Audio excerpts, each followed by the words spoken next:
Hey guys, checking in with you. And I just happen to be checking in with you from one of my favorite places in the whole wide world. I'm sharing it, the secret's out. This place is called Sea Ranch. It's about 90 miles north of San Francisco. Look how cool that is. I absolutely love driftwood. Doesn't matter what kind it is, from the ocean, from the river, woods. It's beautiful. But yes, this is the beach in front of my house out on the Northern California coast. And this is my special spot, and I'm sharing it with you guys because I love you. This is where I come to get away from it all. So you won't see me necessarily on the motorcycle here on the beach anyway. I do like riding one, although I haven't done it in a couple years. But this is the place I come just to escape it all. This is where I call my recharge zone, and it's magical. I wish you could smell the air with me right now. What is it about the ocean that is so restorative and just so... I mean, I get this from lakes, I get this from mountains, I get this from rivers, but there's just something about the salt air and the ocean. It's life. There's such mystery involved with it too, isn't there? The ocean. I won't be able to show you, so I'm sorry if I'm even going to tease you by saying it. There's a whale right out here right now that I've been watching, and it's just phenomenal to me. And the reason why I can't show you is this camera. I'm coming to you on my phone, so it just wouldn't do justice. You wouldn't know what I was looking at, I don't think. But on that note, this is the best TV in the world. This is where I come when I'm just needing to regroup, center ground, get away from it all. There's literally no real reception around this area, little pockets. But yeah, this is my spot. I'm gonna sit down here for a minute. This beach, people come. This is the only real beach in this entire 10-mile stretch of area called Sea Ranch that actually has, the current comes in, brings all this wood in, and it's awesome that it's below my house because I love that so much, so it's fitting. But people come down here and create all these structures, and it's really cool because they actually use nature's rope, which you can see all over the beach here, all over. The kelp beds are repopulating themselves, which is awesome to see too. So they use the seaweed to use ropes and tie it all together and stuff. They get really inventive. And then, once Mother Nature comes in and the tide rolls in, she takes it away with her and does what she will with it. And then more art, more creative vibes come out and do it again. Clean canvas. Isn't that amazing? So I just wanted to come on, touch base, share this magical spot with you, say hello, and talk to you a little bit about the post that I made a couple days ago. I had thrown out there that 9 years ago I had made a choice, and it was the best choice that I've ever made for myself. And as many of you guys put together, I do not drink. And 9 years ago, the process actually for me started well before that. But 9 years ago was the last day I actually picked up a cocktail and put it to my lips. And that's pretty important for me to put out there. And it's important because it's something that I've guarded so close for so long. But I think in this world that we live in, and I think a lot of my stuff as Throttle Girl, I've kept my hand over my heart quite a bit. Sacred space. I don't let many people in. I have a ton of acquaintances and tons of beautiful friends that I love super, like I would do anything for. But there's a level that I always still keep a hand over my heart because I feel safe in doing so. And so if anything that I've learned over these last couple years, and if anything that I've learned through this whole Corona experience, is vulnerability is where the power lie. These ideas of keeping myself safe and keeping my hand over my heart and other things is sheltered. It's playing it safe. I don't want to play safe anymore. I don't want to live by somebody else's rules anymore. Rules and me have never gotten along. I've always done what I wanted to do when I wanted to do it. And today I can say I have a little bit more wisdom to know the difference for when it's self-serving and when it's selfless, and knowing the difference between it all. Like I literally show up every day cognizant and willing and hoping to remain teachable. And so with all that being said, I want to be more authentic and true. Many people have always asked me how Throttle Girl was born.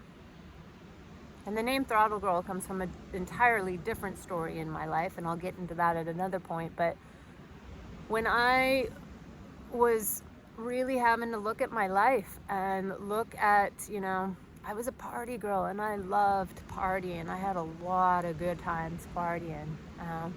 Don't tease me with a good time. But with that being said, it got to a point where the party was controlling me. And I had to look at that, and I had to be rigorously honest with myself. And so when I decided that I no longer wanted to drink, or that I could drink, or that I should drink, and when I put that down, I had no idea. I had no idea what the universe had in store for me. And I learned that I was drinking for far other reasons than just partying and just constantly chasing the good time and where the wind may blow me. I'm a free spirit. That doesn't change when you take out booze. It doesn't change at all. But the difference is I'm willing to look into the dark shadows of my history, of my place, of who makes me who, and that's not a bad thing. It's not a bad thing at all. We tell ourselves these stories that in turn make us who we are. And a lot of the times the stories that we're telling ourselves, and I'll just say the story I was telling myself, was not a true story. It had gotten distorted. And I could sit here and I could beat myself up over it and I can do all that, but why? What's the point? That's not what the universe wants me to do. The universe wants me to learn and grow. And that is exactly what these types of things in life do for us all. When we can show up and suit up and be conscious of that which might be holding us back. And again, not beat ourselves up until we know. I hear people all the time go, man, I wish I had learned that earlier or sooner. I wish I coulda, shoulda.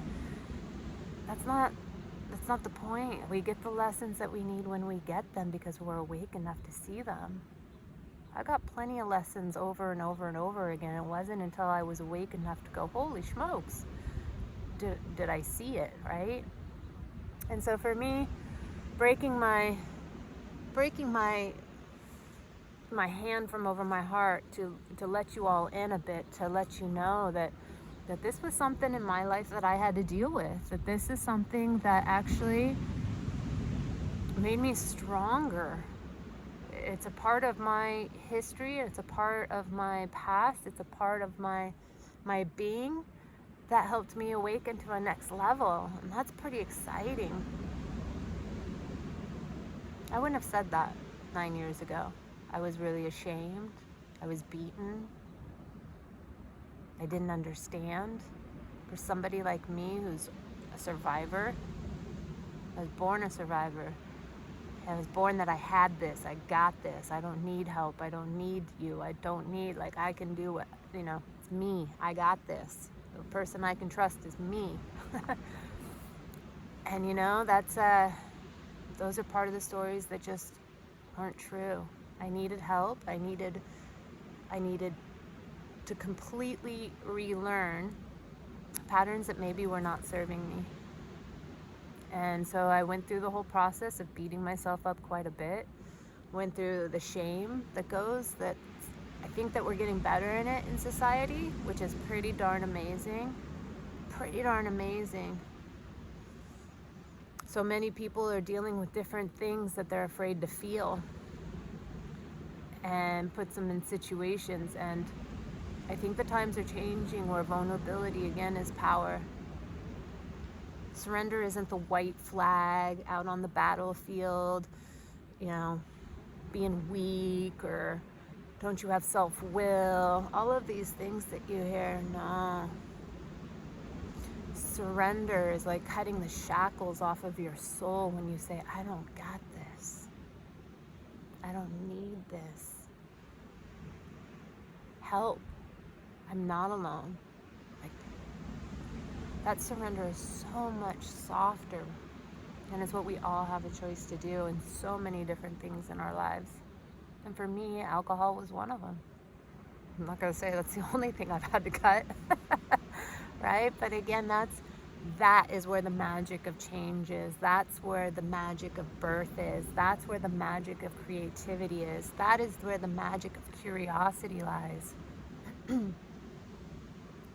I know I had a ton of boogeymen in my head about fear.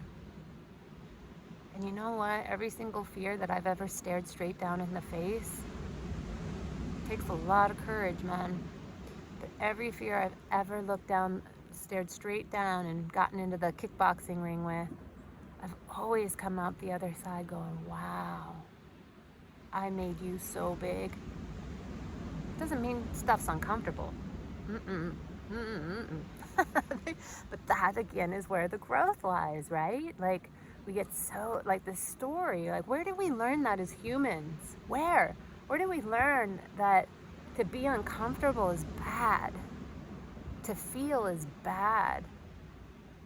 Like, what is the story that we tell ourselves? I'm all about stories these days. All about it. Like, I'm like, ooh, what a story that is. How did I tell myself that I had to stay in this because this is what I'm supposed to do?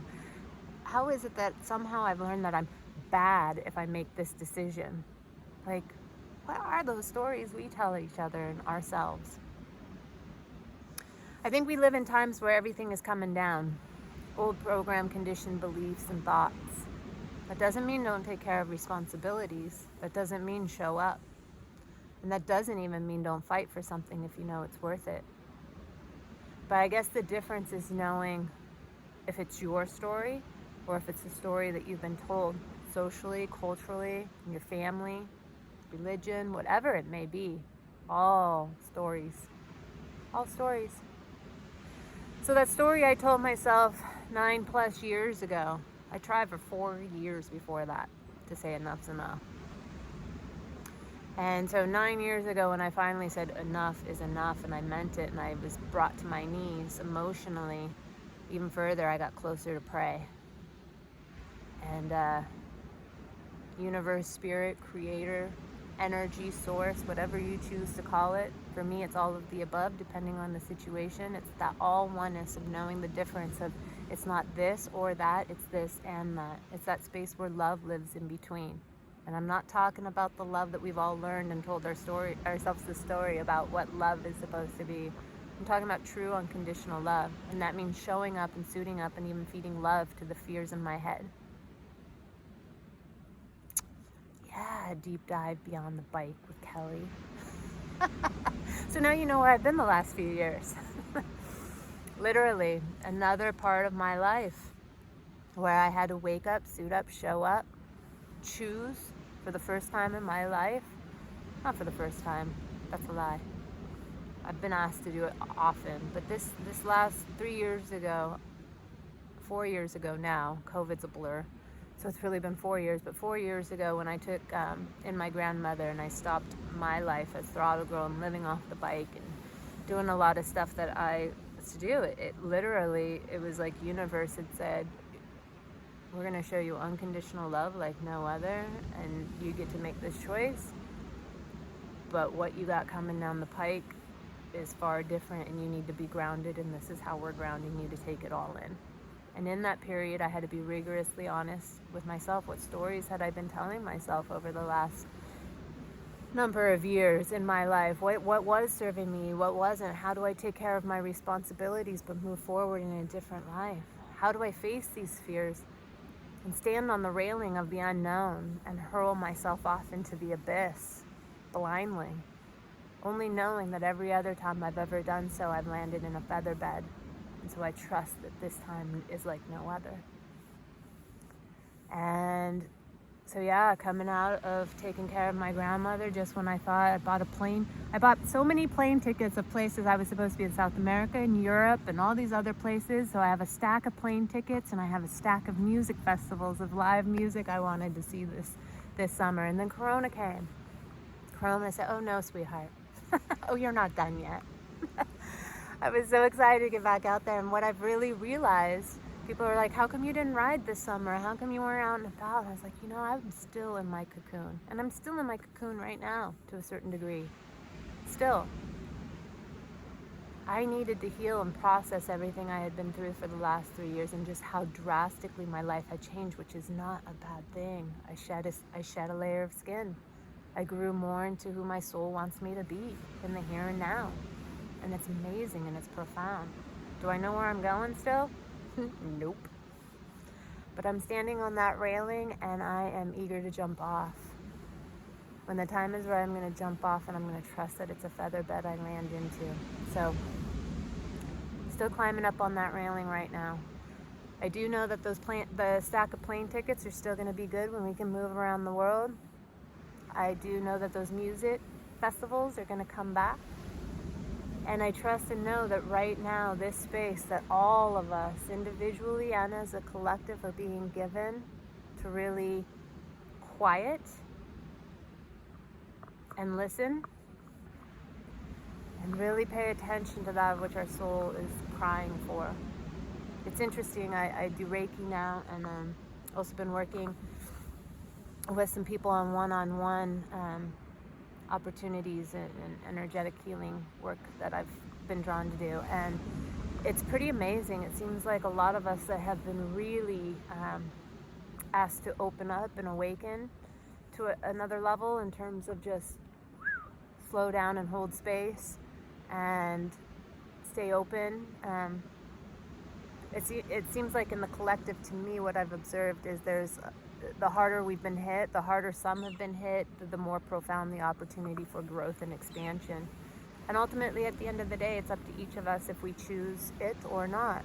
And if we don't choose it, it's been my experience too that if we're being tapped on the shoulder, if I'm being tapped on, this is my experience. If I'm being tapped on the shoulder and I don't listen to it, I'm going to get my ass handed to me. So I choose today just to listen. Try, please. No. That's where the strength and the growth lies. Can't have a lotus flower without mud, my friends. Can't do it. And once the student is ready, the teacher appears. I love my bumper stickers. And I love you guys. I have rambled way too much, but that was just stuff I wanted to get off of my chest, and I'm gonna turn around and show you more of the ocean. Oh, it's kind of blown out. How rad that is. Smells so good. I'm gonna let you go. I'm gonna walk down the beach here, take it in some more, and get back going towards my house. This is my special spot. Now you know. Now you know. Now you know not only my special spot, but you know one of my deep things that make me me. You know, a little bit of the struggle and the triumphs of one of the stories that makes my soul me and makes my lessons me and makes me who I am out there. When you see me on the bike, man, I owe actually putting down the drink all my love for my bike, really. I do. I needed something. I needed throttle therapy, and I was led to motorcycles. I said so. So that's how Throttle Girl started. Really during the time of my life where I just needed wind and I needed to have a modality quiet enough to hear my maker speak to me. I often say it's me, the wind, and my maker while I'm out there on the bike. It's meditative for me. All right, guys, I hope everybody is taking care of one another. Please be kind to each other. Please be kind to yourself. Ask yourself. I'm trying to show you the ocean as I'm talking to you, and I can't multitask. I love this place. I'm gonna leave you on this, though. Take care of each other and ask yourself, What stories are you telling yourself today? Are they true? Are they real? What is your soul whispering to you? Listen to it. And in these weeks to come, and these days come, and truthfully in the months to come, my spidey senses tell me it's going to get worse before it gets better in terms of people not treating each other real well. And that makes my heart hurt. But I'll keep holding space. But please, please, please be kind to each other. Be kind to yourself. Show each other love. Not necessarily for all the things that we like, right? Like, that's easy. It's what I call spitting rainbows and farting fairy dust. That's not where growth and magic lies. It lies in the hardship and how you choose to face it. How you choose to honor yourself. How you choose to show up. It's character and integrity, right? Jonathan's been kicking it here all morning with me. See him? Who remembers that story? Jonathan Siegel. Good one. Look it up if you haven't. All right. I'm going to go talk to Jonathan. Much love, you guys, and you know what to do, right? Throttle up. Thanks for holding space for me. See you soon.